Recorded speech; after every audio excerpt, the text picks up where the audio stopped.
Hey, how's everybody going today? My name is Gene Bowles. I just want to talk about my journey to find God again. As a child, I grew up in Maryland. Mom and dad both grew up Catholic, as well as both of the sets of my grandparents. So, had that Catholicism upbringing. Went to CCD as a public school kid. So Sunday mornings when I was in elementary school, and then in middle school. We would have Tuesday evenings, and obviously the Tuesdays when we were playing baseball in middle school was kind of tough because we had to figure out a way to still make it there by 7 or 8 o'clock in the evening.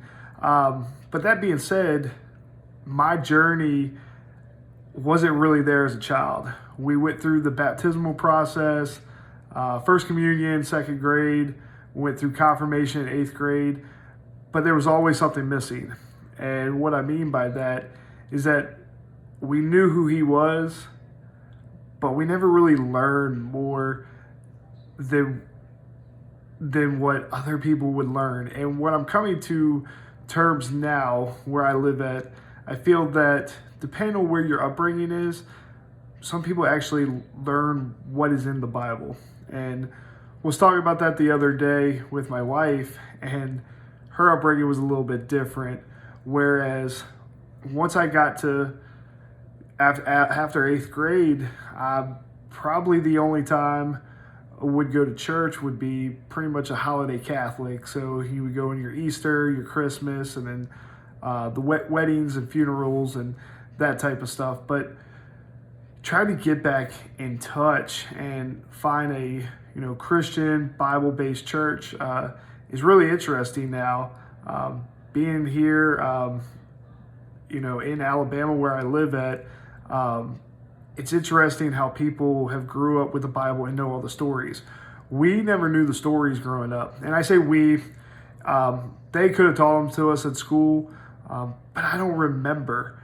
And that's one of the things where I'm learning, where some of the people down here who grew up Baptist or grew up in a Christian setting really learned those stories and where God and Jesus Christ can help you throughout your day. Well, that being said, the journey through high school and college, and then after college, I felt like I deviated from the Lord himself and started to stray away like a sheep in the herd and getting away from that shepherd. As it, unbeknownst to me, fast forward to I'm in my late 20s, starting to get into my career, and I finally get a break to be a head coach, which is great. Starting to get to that late 20s, early 30s. I get the break. I feel like I'm on top of the world. You start feeling like you're the man. You're in a position that you haven't been before, but at the same time, leadership comes great responsibility. And when you don't have a good foundation underneath you, what happens? It's going to crumble. And as a man, it's really hard for us to talk about where we are, what has been good to us, what hasn't been good, and where we faltered and have made mistakes.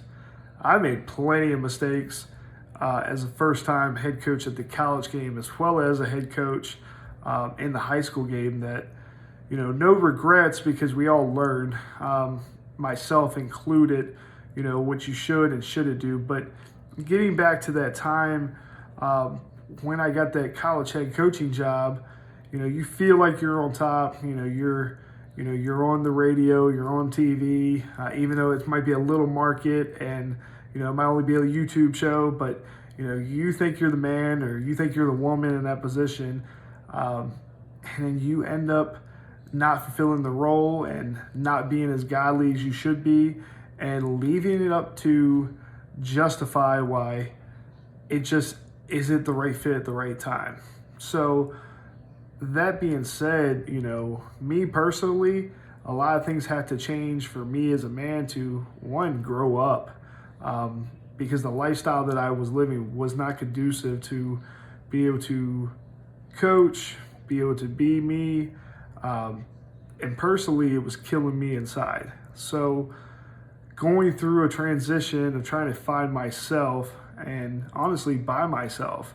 I felt like I started distancing myself from friends, distancing myself from family, and all this came at a time where within 6 months, another 6 months came, and another 6 months came. I dealt with a lot of death. Lost my mom. She had a blood clot after a surgery, about 36 days after rehab, and got her home. She had nurses coming to the house after a surgery, but she ended up having a blood clot and passing away. And I feel like that stuck with me pretty hard, because by the time I made it back to the house, she was still there, lying in the floor.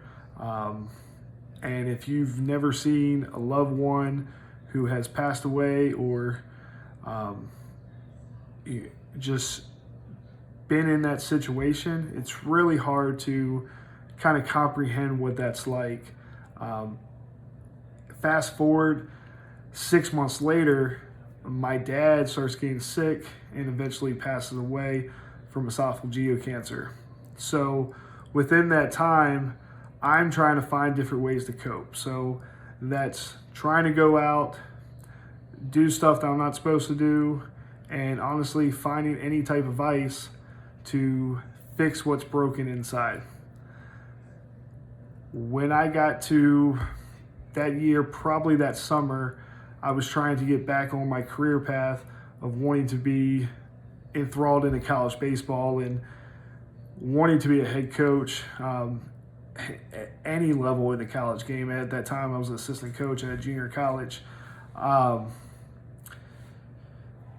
So the summer comes, my dad's slowly getting sick, and we know something eventually is going to happen. We move him to multiple different hospitals, but I'm sitting back here just reminiscing about it and trying to just hold back kind of the thoughts. But he told me to go, and as a college baseball coach, one of the ways we network is go work camps in the summertime. So, I went to Mississippi State camp, and I worked the Auburn University camp that summer.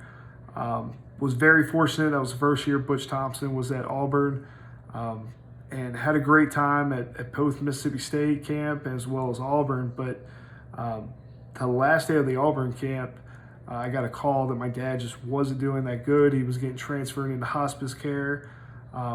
So I had to have that difficult conversation with Coach Thompson and let him know I had to make the trip from Auburn, Alabama to back home to Maryland. Now, when I get there, we end up having a little bit more time than we thought. And you never know how much time you have with an individual, especially a loved one. So when my dad was released from the hospital into our care, we ended up setting up hospice at his sister's house, my aunt's house, for the next few weeks. And eventually he passed away roughly around 6 months after my mom did. So that was a whole nother process going through within 6 months burying both your parents. Even though, I wasn't adult at the time, probably wasn't mentally prepared for that. And again, we go back to that foundation. I did not have the foundation of support that I needed at that time. And it kind of hit me real hard about 6 months later when I lost one of my brothers, one of my three brothers during dialysis treatment. It just, his heart went, they rushed him to the hospital, and he unfortunately didn't make it. Struggled for the last couple of years of his life, lost a limb, and that was really tough to see. And it was, for him being a guy who I looked up to, started a company, I got to see the highs and lows of him. I got to see how, regardless of the demeanor that he brought on, he was always a giver. And I felt like I took a lot from him in regards to how I want to always help people.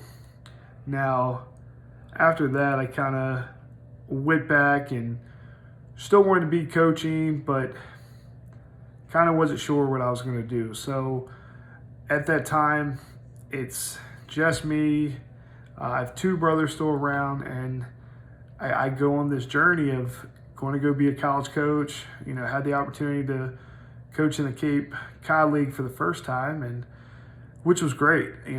Loved my time up there, and you live life at that time once you've lost loved ones that you don't know when's your last time. So you can go one or two ways, where you can go to the path of I'm going to work hard and be the best at everything I do, or you just carefree, and I don't want to say don't care, but you sometimes make decisions you shouldn't. And that's really the path I went on. I felt like I was there in the moment, but I was still checked out at other things I would do in my life.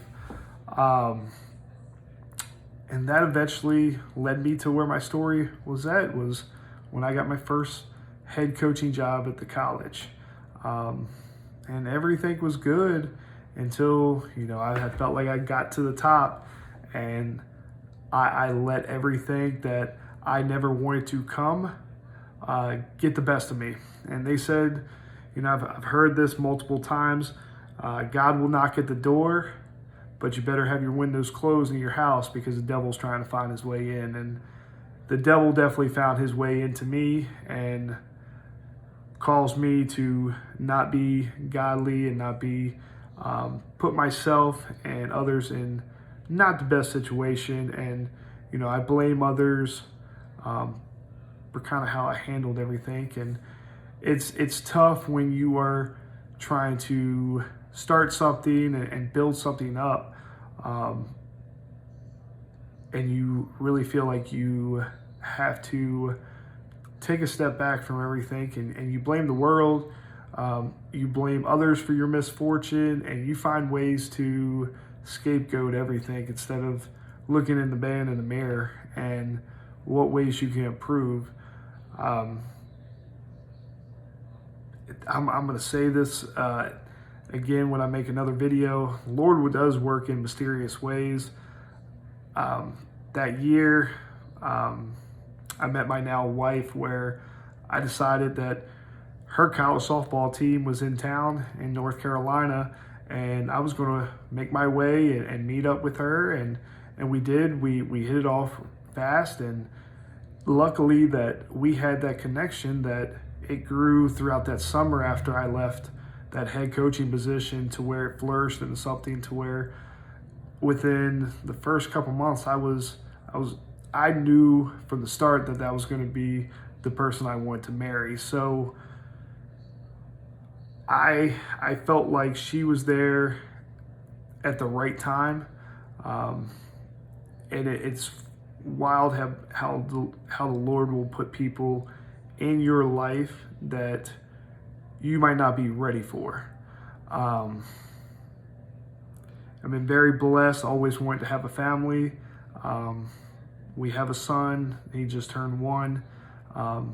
We have a nice house, and we both work at the same school that she's been at for over a decade as a softball coach. But it's wild how life kind of finds its way if you start finding stuff to believe in.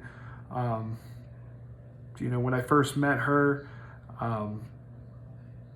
it was one of the things to where, Sundays wasn't always for getting up and going to service. And, at the time when I first met her, I called it going to mass. That's all I knew.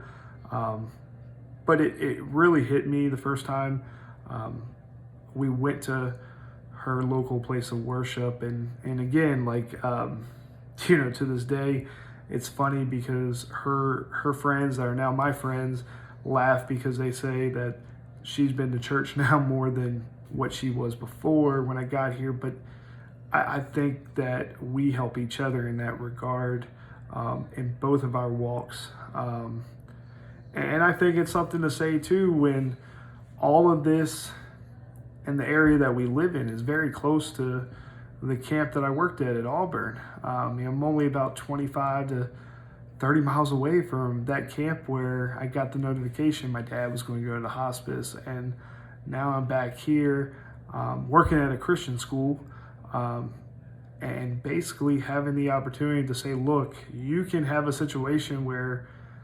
you can make a mistake, but you have to own it, and you have to have the ability to change yourself for the better. Now, I'm honest, and when it comes to, I'm not perfect, and I'm strive to be the best man possible, but it starts from, the everyday task to where we as individuals, it's easy to hit the alarm clock, but to get up and to go to church on Sunday, or to get up and go to the gym, or go take a walk, and having a routine, and at least diving into your Bible, and just even having that conversation, and that's one of the things I kind of felt like talking about it has always been not so much taboo, but it's been, you're being preachy, or hey, are you trying to be a preacher, or what are you trying to do? I think that's where the struggle was for me. I never really found earlier in life how to really connect, and between talking to God, and really trying to find your voice of where you fit and everything. It's easy to blame and go, why is this happening to me at that time? Why all of these things happening? But I'll tell you this, I've been fortunate to be in some great situations as a coach, as a man, and it's easy to let the moment, fly right past you, or, just not have a care in the world. I believe that the same people that you see going up are the same people going down. They just treat you different. And you really find out who your friends are. Kind of like old country song. Definitely, I found out who the close knit friends who I really have when things are going really bad, and I don't think they really knew the whole situation until I kind of dove in. I felt like I was constantly resharing the story to where Netflix just did a documentary. I felt like that's how many times I replayed it over and over again, and I felt like I was winning in life, and was never in that 19 to 21, maybe, going into 22. I would say 21 though. I wasn't trying to make the improvements at all until probably last year. And even after we got engaged was kind of the turning point. It was time to be a man, and I think that's something that I've struggled with. At the end of the day, we can say that we have something wrong, this happened or whatever, or poor me. At the end of the day, God gives you enough that you can handle, and He's going to take you to the darkness, and He's going to bring you a flashlight. I'm a firm believer of that. Sometimes I forget to turn the flashlight on. I know that this, for some people, go, well, it's hard for me to get up. It's hard for me to be motivated to get up every day, or, maybe you had an argument with a loved one, or maybe things aren't going right at work, or life just sucks at that moment and you don't know what to do because you can't control it, because it feels like the world's spinning so fast and you just can't stop it. Find ways to just get up, get moving, and don't stop. Don't stop moving. That's my biggest advice. I feel like the gym is the saving grace. Once you get past you don't care what people think, because at the end of the day, people are going to the gym to, one, make themselves feel good, and two, to get right. Like, you're going to see all types of people at certain gyms. You can't let that deter you from walking in the door. And most times, when I talk to people, that's one thing that they struggle with. And I understand. As a former athlete, when life hits you and you go down a different path, and one, you're not being godly, and then obviously you let yourself go, and me too, like not just even with my journey with God and being more spiritual, but getting into more health concerns too, as well as look, I went from what I weighed in high school and college playing to it's not the same person I see every day now.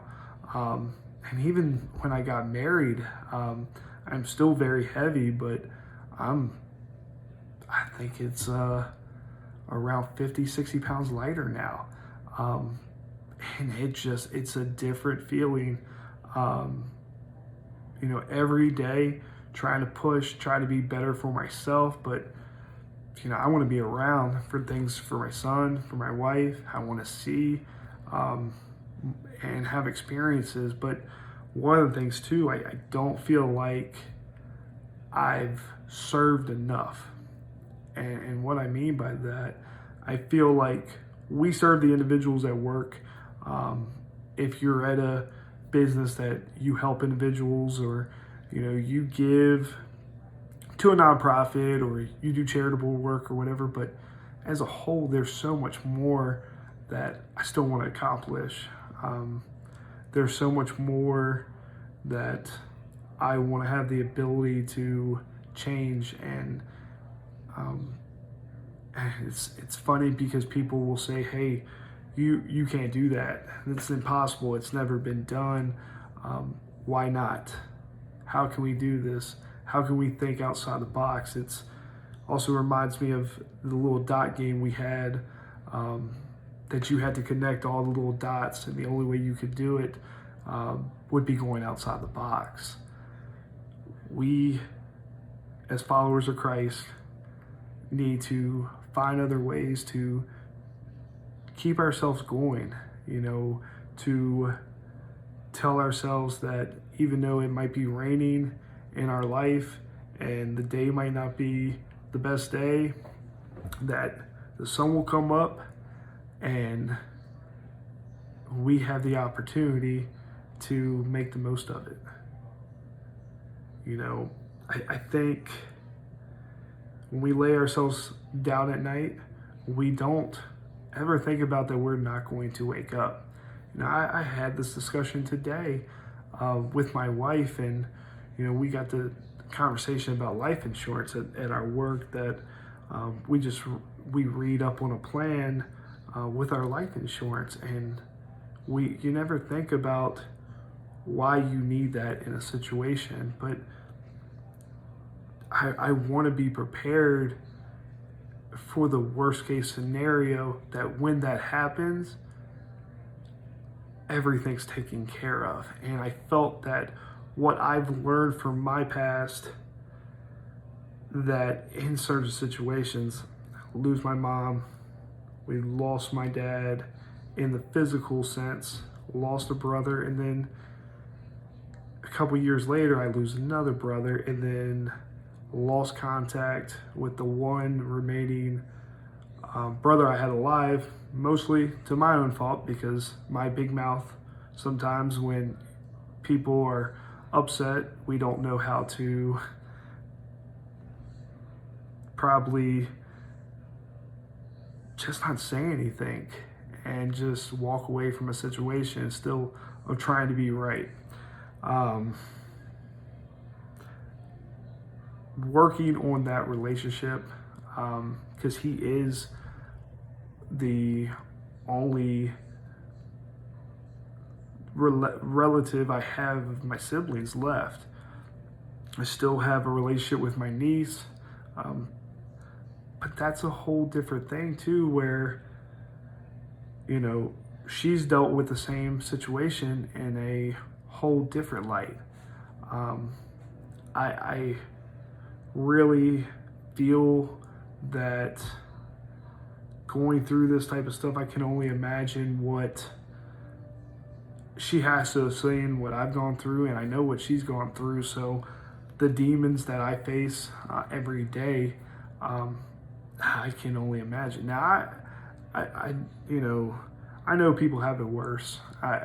There's people out there that have it absolutely worse, and I totally understand. I'm not saying that, you know, I've been fortunate with my life and being able to do stuff and having the ability to just keep moving and just live every moment.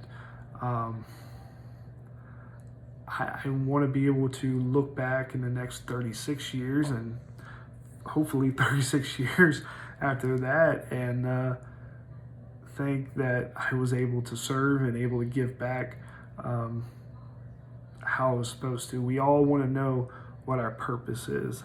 And when I hear a person that says, well, I'm not worried about that, unless they follow that up with God already has a plan, He already knows, I struggle with that because I want to know if I'm leading down the right path and I'm supposed to. I believe in myself that I'm where I'm supposed to be at. I know that there's situations that what I have chose, and it's like being in front of two different doors and picking which one you want to go through, that the choices that I've made have led me to where I'm at today.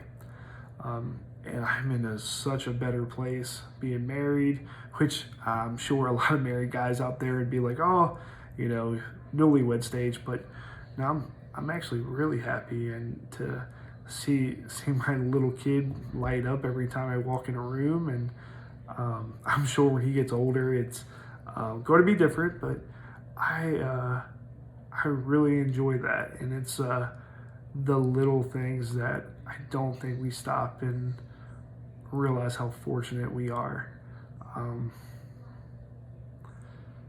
You know, life does go by really fast, and I want to take the time out to kind of understand what that looks like and just how can we do a better job, you know. And I talk about, I kind of touched base earlier about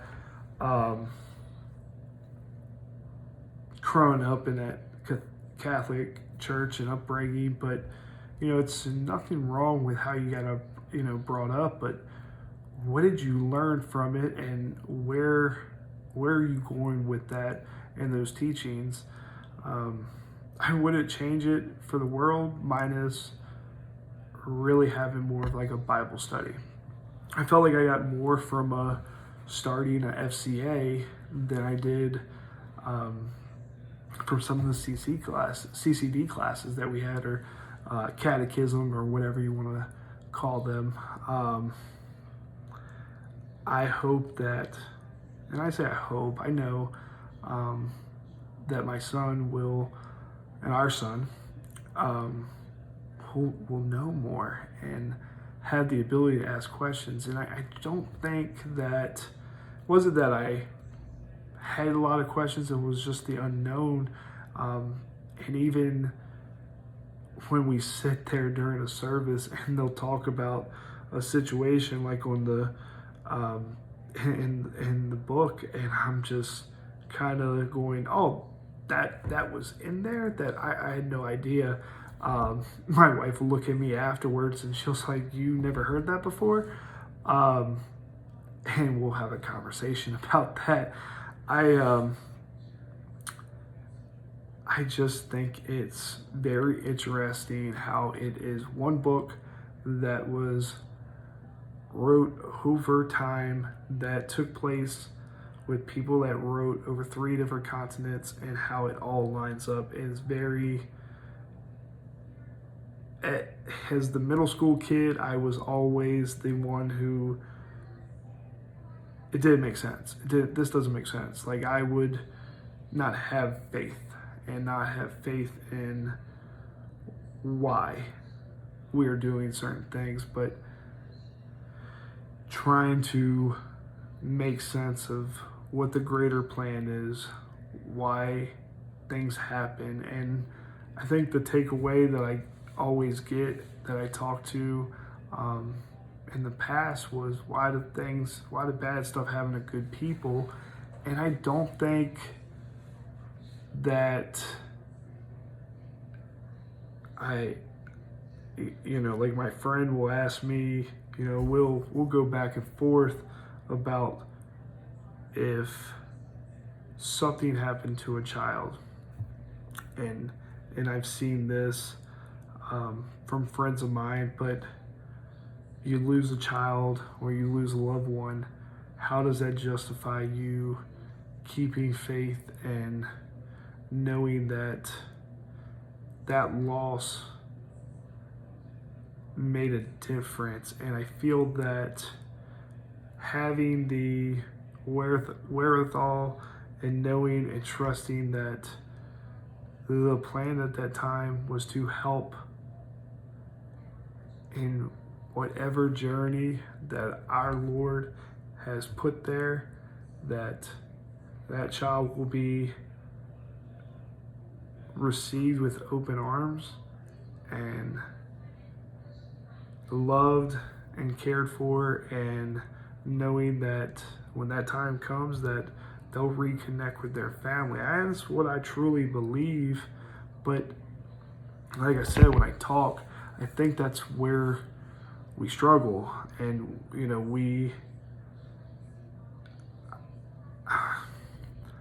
I think that's a conversation that I understand. I wouldn't know, what to do if something happens is the most sought out phrase about a lot of people. If this happened, I don't know what I would do. But if you don't have faith, what else will you have? We all think, hey, this is going to happen, this is my plan, but what happens if your plan changes? What happens if God says, well, not today, not yet, well, not yet? Or, hey, this is going to happen first. How do we cope? How do we embrace? How do we celebrate and allow ourselves to still be us and still be able to love and not feel like that part that was with us isn't still with us? So that's what I work on, me personally, every day. Treasure the moments that we have, and know that in the physical, and have a more deeper understanding of the spiritual, that the connection is so strong that it's very hard to break.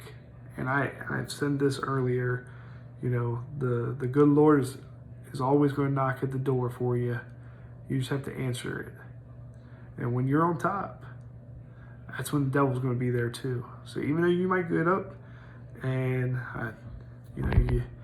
we laugh, and I was talking to a coworker of mine, and we were talking about Mike Tyson, the former heavyweight champion of the world, and I saw a quick reel the other day where he was talking to another fighter, current fighter, and he said, it's great to be on top. You got this, you got that, and you walked in here, you brought here with the Lord and all that, but are you leaving with him, or are you gonna walk out with the devil? And I think that's what we have to understand. Great success, becoming a leader, becoming any role that you have. And at this time, you have the ability to talk and use your platform, as small or as big as it is, to spread the love, to spread what you feel. And I don't think enough people have the confidence to open up and say that, that they love God and they love Jesus and they thank Him for Thank God for giving up his only son. I mean, put that in perspective. Put yourself in that situation. You know, me and my wife have a son. You know, he gave up his only son for us. For us.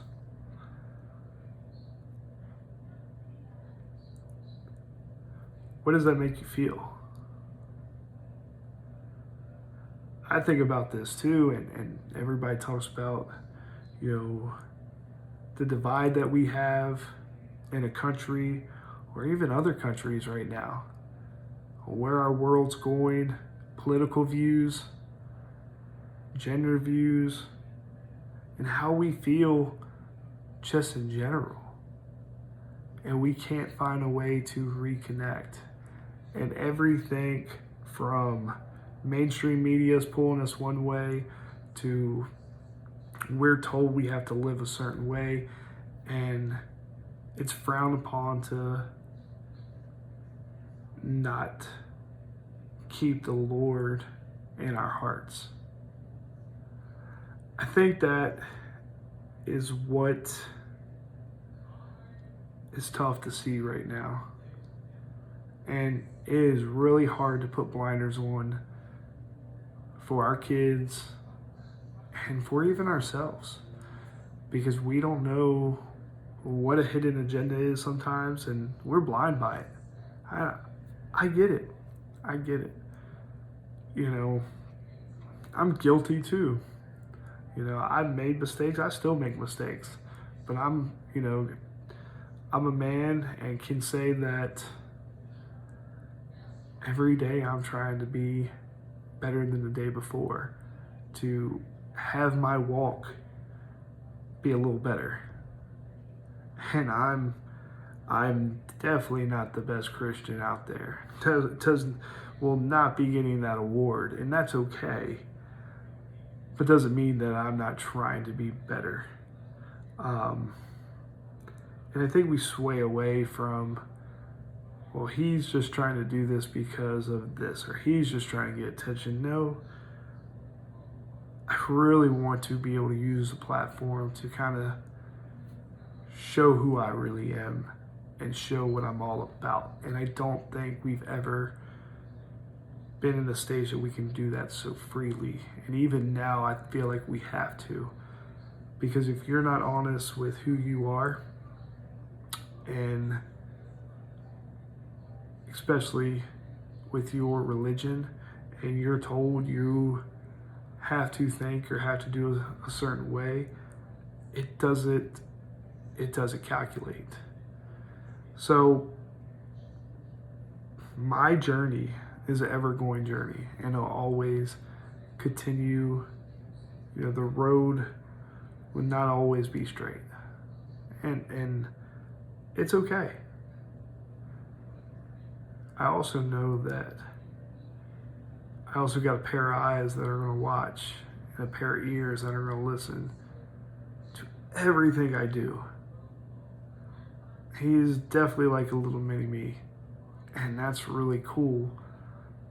But what's also not cool is he can also take the bad habits. And what I mean, it's just little stuff from, you teach him how to blow bubbles and it just, you're playing with them, and you may screw up, and teach them how to spit a little bit. They will pick up what you allow them to pick up. That's where I'm trying to be better. So my journey has been a long one. It has seen ups, downs. Felt like I went off the road. The good Lord brought me back. And the good Lord's also said that I felt like I've gotten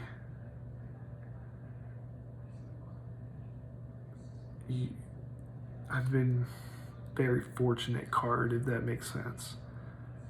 Because I can only imagine that all it would have taken one mistake from my past, and this never happens. This conversation does it exist? That's pretty deep to sit here and contemplate that. I don't like thinking about that. I'm more excited to think about what's the next day going to be, and I get excited to plan out the next day, and look forward to checking stuff off my list of things that we've accomplished individually and as a family.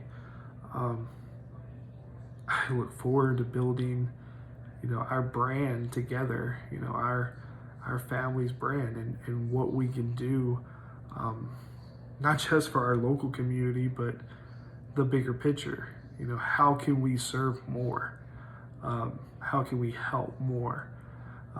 Also, without not getting pulled in so many directions, but having a decisive plan of what we're going to do to make all our goals come true and make our dreams and follow the path that we've been so fortunate to be given. I like to, talk about how we shouldn't be ashamed to have conversations, to ask questions about each other's walks. And even if somebody is going through something, or has gone through something, or hasn't gone through anything at all, or maybe they haven't found the Lord, and that's okay. That is okay. But will you have the ability to say what you feel?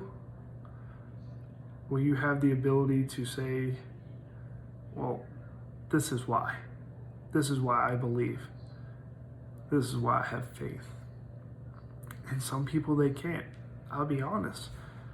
Sometimes I couldn't until now. And I think that's where we also have to have confidence that,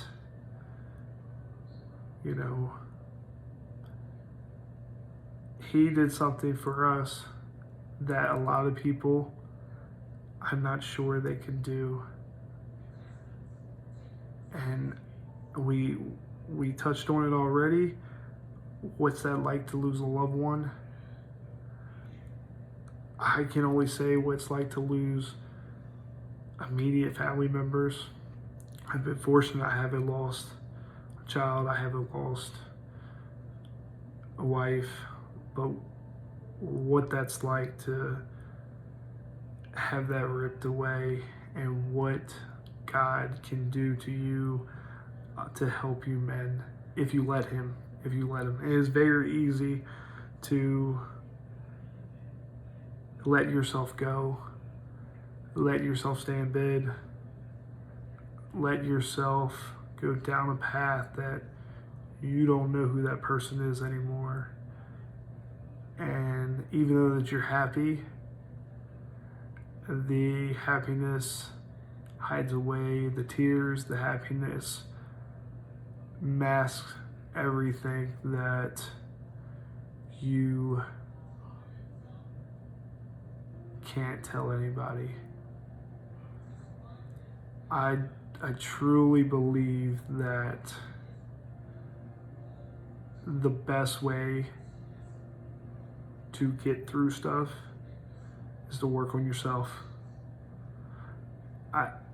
As much as people might say, well, this person's got depression or this person's got anxiety, I get it.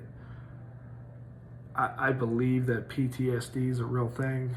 You see something and you've gone through a situation that it's real. I'm not a psychologist. I am not a psychiatrist. But I feel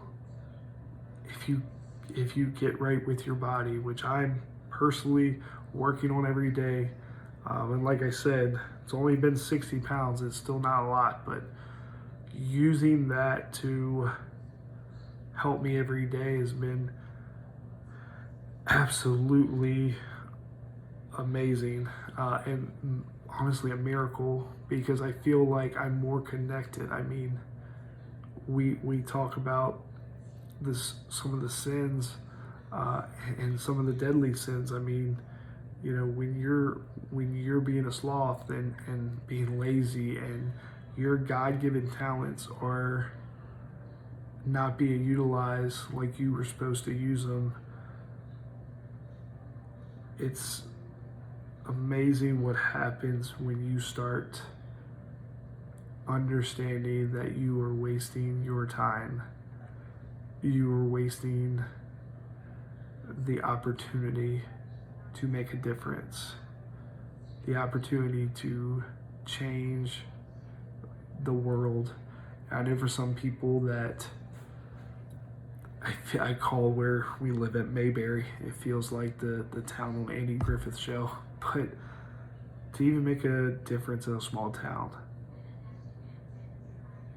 you have to have faith. You have to have the ability to get up and keep going. And, Rocky said, you have to, if you're going to get hit, you just got to keep moving. If you get knocked down, you got to get up. And I feel like when people get knocked down these days, it's easy to find different ways to cope. There's so many different ways to cope. If it's an alcohol thing, if it's a drug thing, if it's even eating or doing stuff with friends that you shouldn't be doing. We have to understand, and we have to understand when we're in a certain way that we need to revert to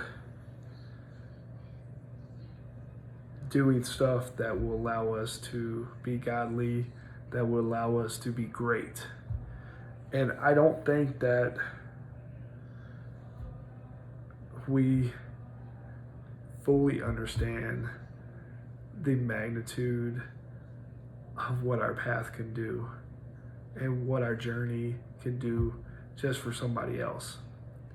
I said this in a meeting the other day at work, and I said, you don't know what can happen when you say hello to a person or how's your day going. And sometimes it's hard to talk to people. If you're having a bad day and sometimes your body language shows, it is hard to suck it up and keep it moving. Because some people, their body language just shows out.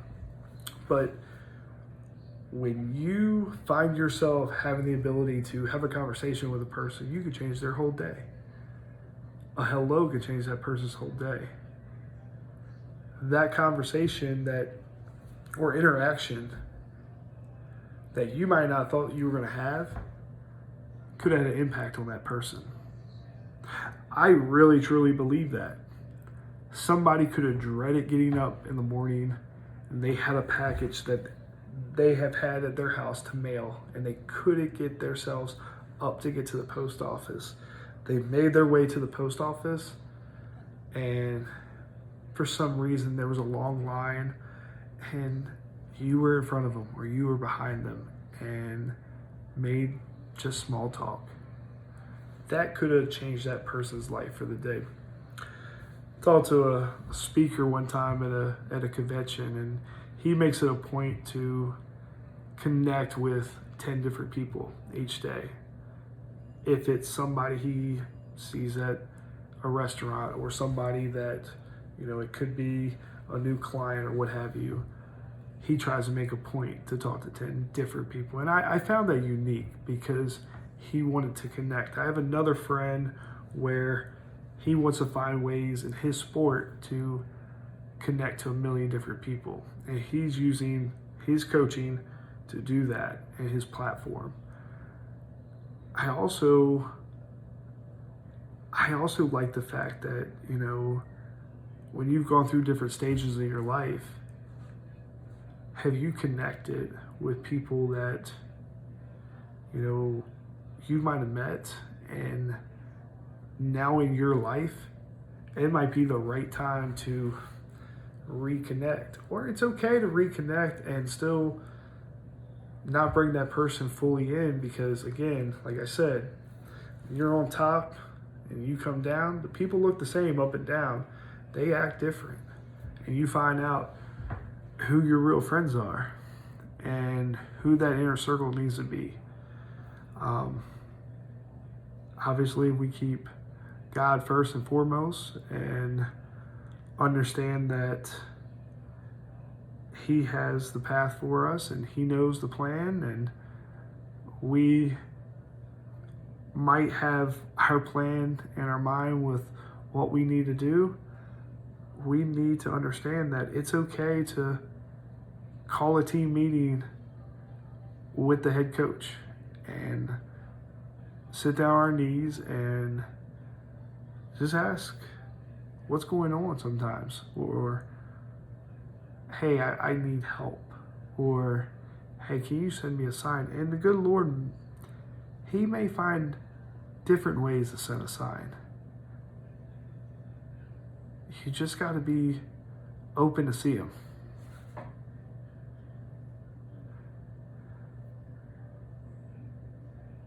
We all have a purpose. I'm going to say that again. We all have a purpose. What your purpose is different from my purpose. It's different from the person down the street's purpose. But we all know we're here for a reason. And the good Lord has put us here to not just be transactional and to be transformational, which I struggle with. I'll be honest. First time I heard that, I was like, this guy's pretty preachy. Like I said before, I'm guilty. I got called out being too preachy just by a post. And it kind of pushed me away from really understanding and really learning. But the difference of being transformational and transactional. Transactional, what have you done for me lately? What can I get from you? Instead of embracing the situation you're in and uplifting the people that are around you and helping them to achieve their goals and dreams. And I understand there's going to be times where you need them to help achieve what you need to get done, but at the same time to be a servant leader. It's okay to help and really sit back and ask questions too of what should you do? And I feel like this is where your circle comes into play. And also having a network of people that are in your career field that you can talk to about different situations, about what should you do? What should you not do? If we're not learning from other people's good fortunes, how they made it, or even how they screwed up. I mean, shoot, I'm a blueprint of what not to do on some of the things, and I'm a blueprint on how to start a program, and I'm also a blueprint of how to implode it. I feel like you have to understand that there's more than just you. When you're a leader, you have to understand that it's not just 2 eyes and 2 ears that are looking and listening to you. It's a whole group of individuals that are doing the same. So I want you to take that, and hopefully this helps you with your walk. If you're a leader in any stretch of the imagination, in any type of field, if you owner of a company or you coach a team, hopefully this helps you. Love to connect with you. Feel free to reach out to me. Feel free to blow me up and say that, this guy's preaching. It's fine. I'm used to it now. But definitely would love to connect, and just want to say if you listen this long time, I appreciate it, and have a great one.